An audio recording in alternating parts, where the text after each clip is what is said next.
呀，怎么这么有面眼？ What did you buy again? Why did you buy cigarettes again? Just bought a few packs to save for the new year, but it's only 4 packs of cigarettes. Let me see what this is. What did you buy here? Didn't you say yesterday that you wanted strawberries? So I got some for you. In this dialogue, the man seems to be in a marital relationship, facing repeated questioning and criticism from the woman. From the content, it appears that what he gains from this marriage might be a complex mix of emotional companionship and a sense of duty. When he buys cigarettes and mentions saving them for the new year, it reveals his planning for the future, perhaps hoping to maintain his own rhythm of life through small habits or even to add a touch of festivity for the family during the holidays. And when he buys strawberries, saying, "Didn't you say yesterday that you wanted strawberries?" It shows that he pays attention to her needs and is willing to act on her small wishes. This quiet care and compromise might be the subtle emotional connection he reaps from this marriage, a feeling of being needed and depended upon, even though it comes with pressure. However, the man's situation also evokes sympathy. He seems trapped in the woman's dissatisfaction and nitpicking. Even something as minor as buying a few packs of cigarettes is met with relentless questioning and accusations of spending money on useless things. This tone not only restricts his freedom but also renders his efforts unappreciated. He tries to explain, "It's only 4 packs," yet it only leads to more reproach, and even his thoughtful gesture of buying strawberries fails to immediately soften the mood. This state of being misunderstood and suppressed makes it hard not to feel a pang of sadness for him. Marriage should be a harbor of mutual support, but he appears to be cautiously balancing the woman's emotions while his own preferences and needs are pushed to the sidelines. Perhaps what the man gains in this marriage is a weighty sense of responsibility, punctuated by fleeting moments of warmth in return. What he loses, though, is greater autonomy and space for recognition. The peace he earns through compromise still doesn't fully shield him from the shadow of blame. This endurance and quiet sacrifice deserve a touch of sympathy. After all, who wouldn't want their efforts to be met with kindness and understanding? 你干嘛呀？ Stop right there. Do you know who the most pathetic man in this world is? Look at yourself. Do you even look like a man? You don't earn any money. You don't take care of a family.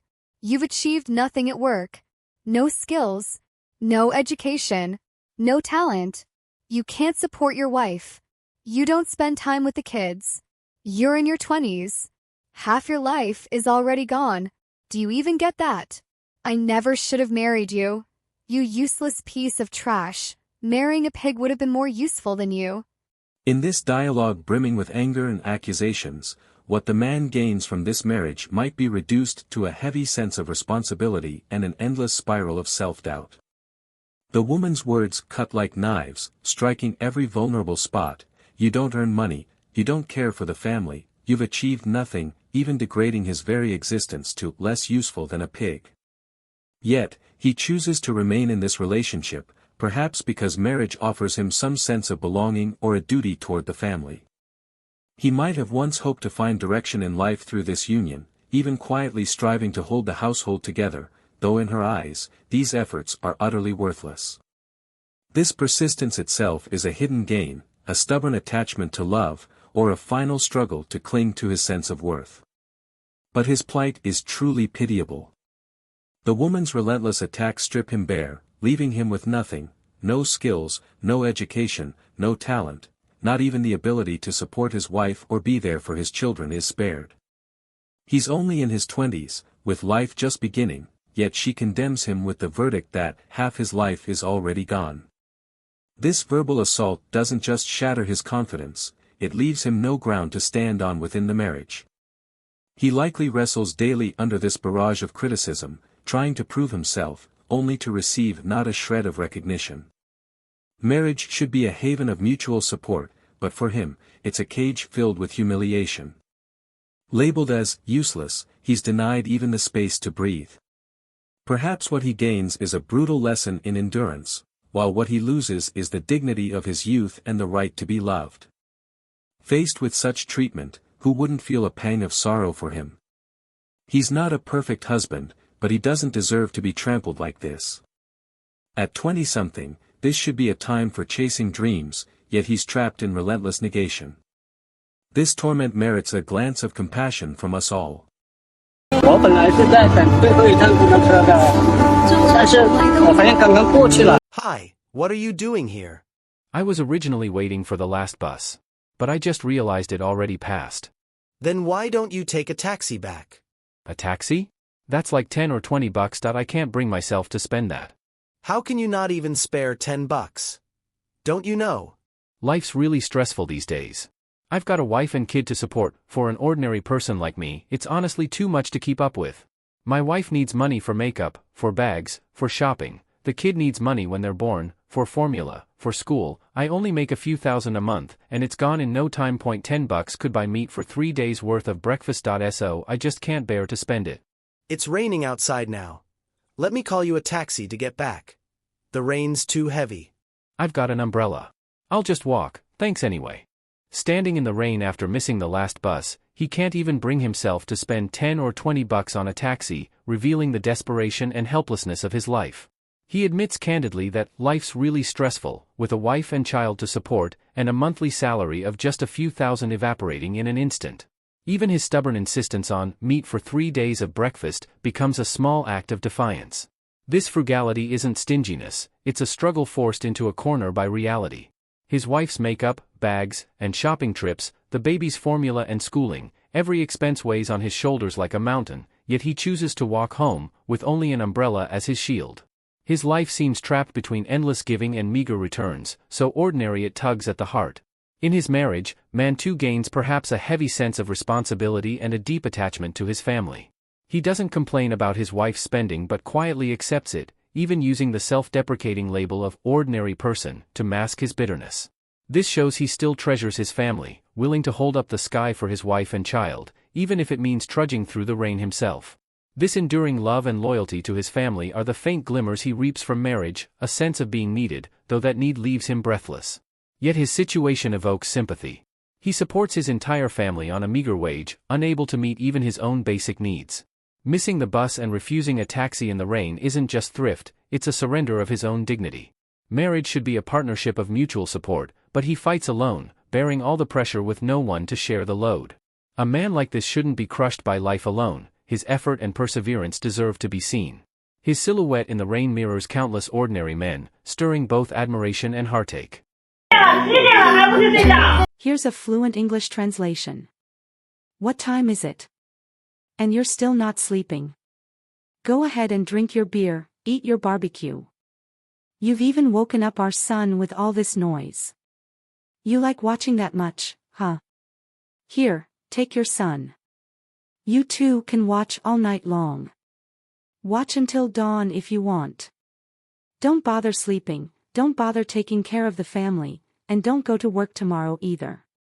Just keep watching your World Cup.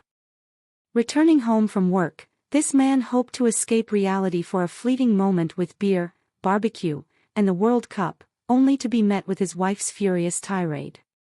His situation is lamentable. Once harboring dreams of playing in the World Cup, that football-loving soul has now been worn down by life, reduced to huddling in front of the TV late at night for a sliver of joy. His wife's sharp rebukes, "You've woken up our son, don't bother sleeping, don't bother taking care of the family," cut into his small sanctuary like a knife, stripping away even this brief respite. His greatest passion was long sacrificed for marriage, yet instead of understanding, he faces mockery and scorn. Staying up to watch the game isn't about neglecting his family, it's an attempt to reclaim a piece of himself amid a burdensome life, but this tiny act of defiance is branded a sin. In this marriage, what he gains might be an inescapable sense of duty and a life of compromise. He gave up his football dreams to provide for his family, burying the fervor of his youth in the grind of daily necessities. This sacrifice is a silent love, a commitment to his wife and son. Yet this effort seems to earn him no respect. Instead, even his right to unwind is called into question. What he gets, perhaps, is a bittersweet sense of belonging. After all, he has a home and a child, but it comes at the cost of losing who he once was. His plight stirs sympathy. A man whose grandest dreams were crushed by reality, now sneaking a glimpse of the World Cup in the dead of night to reminisce, only to have this small solace turned into a burden by his wife. He's not unloving, he's trapped between duty and self, struggling to breathe. His wife may have her own exhaustion, but his endurance and sacrifices weigh just as heavily. Such a man deserves a touch of compassion. He once had the ambition to race across the pitch, but now he's left to fade quietly amid the scolding. Today, I want to chat with you all about my story. Marriage, to me, is like a pair of workout shoes. Have you ever had this experience? One day, you're thrilled to pick out a pair in the store. They feel perfect when you try them on. Great fit, nice style, decent price, so you buy them with a heart full of joy and take them home. But after wearing them out on the street for just 2 days, your feet are blistered and bleeding, your heels rubbed raw, every step a stab of pain. You think about tossing them, but you can't bear to. After all, you spent money on them, put thought into choosing them, and you figure maybe they'll break in with time. Keep them, though, and every day feels like torture. I hope you never have to know that feeling, but for me, it's all too real. There's an old saying, visiting a brothel gets you 15 days in detention, getting engaged sentences you to 3 years. It's crude, but sometimes I think about it and can't help but feel there's some truth to it. My wife, she's fine to talk to when things are good, the mood's light and easy. But if someone says the wrong thing, she flips. Sometimes it's because my tone's a bit off, or I forgot something she asked me to do, and suddenly she's bringing up how marrying me cost her parents half their life savings, her voice dripping with resentment.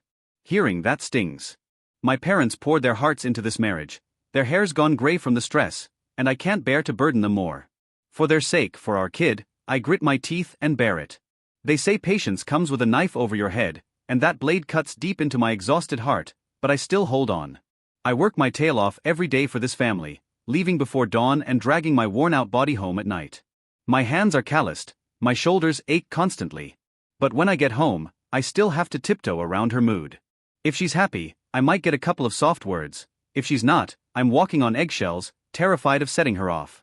I remember one wedding anniversary when she asked me to knit her a flower like she saw online, as a gift. She showed it to me, said it looked simple, told me to give it a shot. I was swamped with work at the time, barely keeping my head above water, and couldn't find a spare moment. When I said I couldn't, she called me a buzzkill, her tone laced with disappointment. She even sneered, "That's all the heart you've got?" It hit me hard. I felt like no matter how much I tried, it was never enough in her eyes. Sometimes I think I picked the wrong partner, and now every step of the rest of my life feels like walking on a knife's edge. You taste every kind of bitterness, want to let go but can't, want to keep going but it hurts. Before marriage, I thought looks and money were the big things, but I've since realized those don't matter much. What really counts is character, responsibility, integrity, and the values and upbringing etched into someone's bones. Who you marry makes all the difference.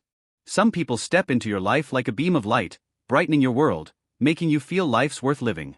Others paint your days black, leaving you gasping for air under the weight. I can't wrap my head around it sometimes. 9/10 of the grief men endure comes from their wives. She doesn't do a thing all day except nitpick. It's either this isn't good enough or that's not right.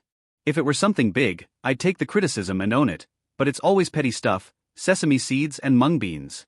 I'm half an hour late getting home, and she'll harp on it all night. I don't put my clothes exactly where she wants, and I'm a slob. I forget to grab her package, and she drags up old grudges, saying I've never cared about her. I just don't get it. What's the point of tormenting me over this?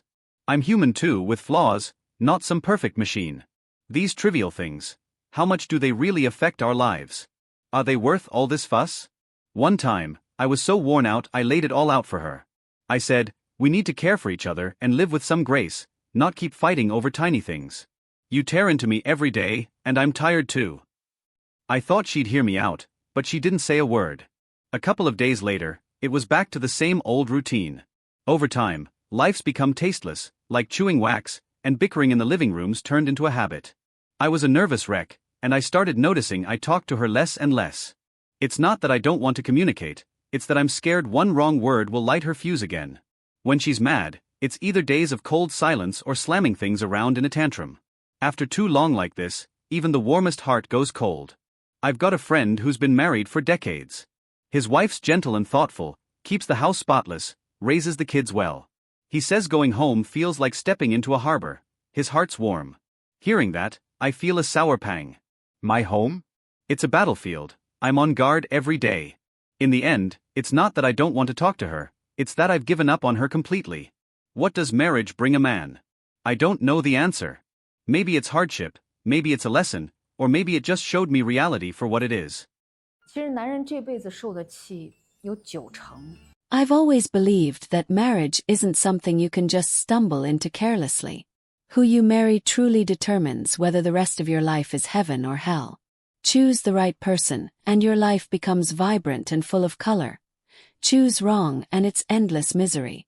That's why I decided to take a different path. I hired a team of marriage experts to guide me through it. You might wonder, what's a marriage expert team? Simply put, it's a professional group that helps you vet everything from start to finish and sticks with you along the way. They don't come cheap. Starting at 200,000 yuan a pop. A lot of people hear that and wince, saying it's way too expensive. But to me, it's worth every penny. A dozen or so experts form a team, digging into the other person's background. Family situation, education, dating history, credit records, values, worldview, even down to discussions about dowries and plans for life after marriage. They screen it all and keep supporting you as you move forward. Think about it. Marriage is a huge deal, and fumbling through it on your own is a recipe for disaster. With this team, it's 1,000,000 times better than me blindly tying the knot. Why'd I go this route? I've seen too many failed marriages. I've got a buddy who thought his fiancée was gentle and virtuous before the wedding, only to find out afterward she was a spendthrift. Money flowed out like water, and their savings were gone in days. Then there's a coworker who married a woman whose parents were so overbearing they meddled in every aspect of their lives, turning it into chaos until they divorced. I don't want to repeat their mistakes. If money can buy me happiness for the rest of my life and a stable future for my kids, then 200,000 yuan, or even more, is priceless. You can spend hundreds of thousands on a house that lasts a few decades, but a good marriage, that's a lifetime. This team I hired isn't just well-known domestically. They've got a solid reputation internationally too. They've got branches in the US and Europe, and have even served big-name celebrities. They're not just about picking the right person. They use technology and expertise to save more marriages and families, contributing to a better future. I really buy into that idea. Marriage isn't a game. You can't just grab someone and make do. Pick the right person, and your world lights up. Life becomes rich and flavorful. Pick wrong and it's perpetual darkness, like slogging through hell every day. Sadly, only a few people see this path. Most just drift along, crashing into walls before they wake up. Honestly, I was nervous at first. 200,000 isn't pocket change. I make just over 10,000 a month. Saving that much would take 2 years of starving myself. But then I thought about it. How much of the grief men endure comes from their partners? I've got a friend who gets nagged to death by his wife. Home a little late, she drones on. Clothes not put away right, she picks at him. Forgets to grab a package, she rants for hours. These little things. How much do they really matter? But she won't let them go. I don't get it. What's the point of all this hassle? A guy comes home wanting to unwind, and she just piles on more stress.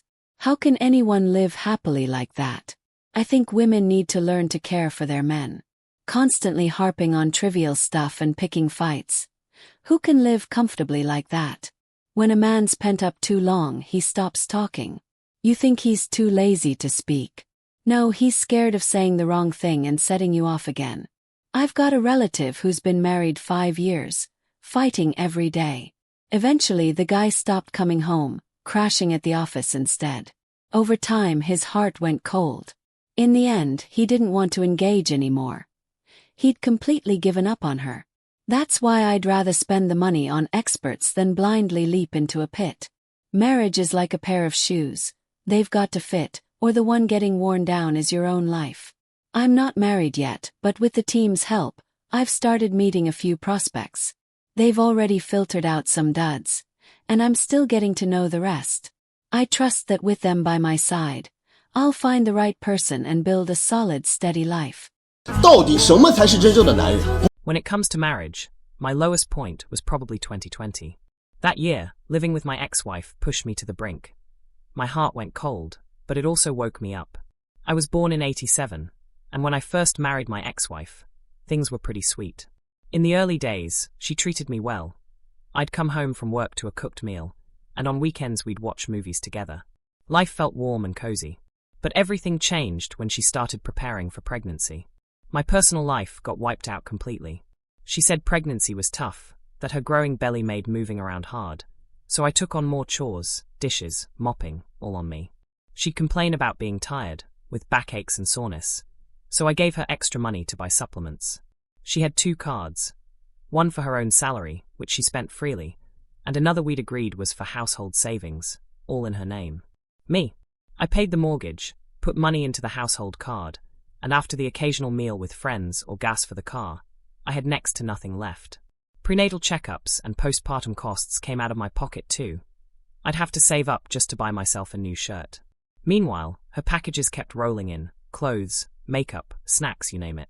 Back then, I called it supporting her through pregnancy. I didn't overthink it, just sucked it up, figuring it wasn't easy for her. Then came 2020 and the pandemic. The business I'd started with a friend went under. We'd been running that shop for over 2 years, just about to break even, when the pandemic hit. No customers, inventory piling up. My friend, a rich kid with a big heart, covered the losses himself and didn't make me chip in. But then my ex-wife suddenly demanded money, and I was floored. My salary went to the mortgage. Every penny was accounted for. In 3 years of marriage, I'd never taken a dime from the family, so why was she asking me for more? She said it was to pay off her credit card debt. I asked to see the statements, but she hemmed and hawed, finally admitting she'd transferred money to someone else to settle a debt. I told her to send it to a test account. Turns out the guy took the cash and vanished. I nearly lost it. Our savings for our son, everything we'd scraped together, over 700,000 yuan gone. On top of that, we had 17,000 yuan a month in credit card and mortgage payments, plus 6,000 for living expenses. How were we supposed to survive? I stood there trembling, wanting to smash something, but holding back, so I wouldn't scare the kid.